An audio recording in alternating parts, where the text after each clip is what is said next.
Ce samedi 23 mai 2026, le Palais de la Culture de Bamako vient d'accueillir une cérémonie en l'honneur des tortues à l'occasion de la journée mondiale de la tortue. Les tortues sont des animaux avec une grande résistance qui s'adaptent à divers environnements. Malgré cette résilience, elles restent tout de même des espèces menacées, d'où l'importance d'informer le grand public sur leur vulnérabilité. L'initiative est signée Madame Keita Oulématou Sidibé, connue sous le nom de la reine des tortues, amoureuse des tortues et éleveuse de tortues.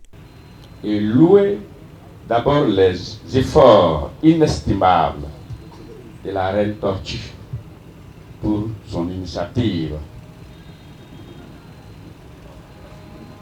Magnifier la journée mondiale de la tortue au Mali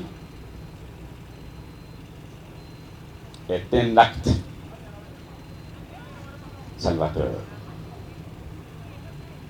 un acte de sauvegarde de l'environnement.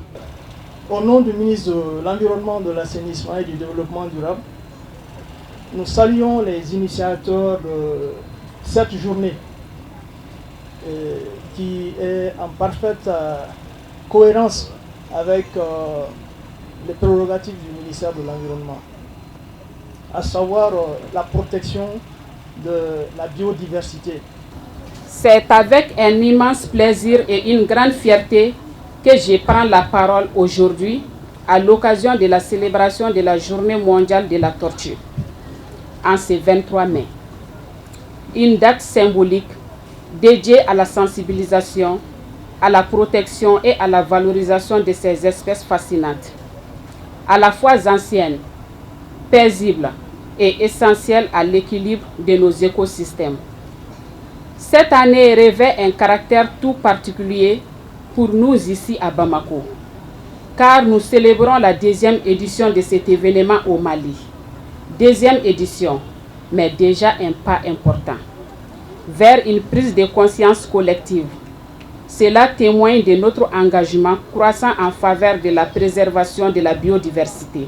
Au cours de cet événement citoyen et écologique, qui est en sa 2e édition, un sketch de sensibilisation et une conférence pilotée par la direction des eaux et forêts ont été animés avec des thématiques liées à la place des tortues dans notre société. Les participants venus en grand nombre ont pu apprécier des tortues originaires de notre faune et de notre flore, le plus souvent apprivoisées, frôlant les 100 ans d'existence.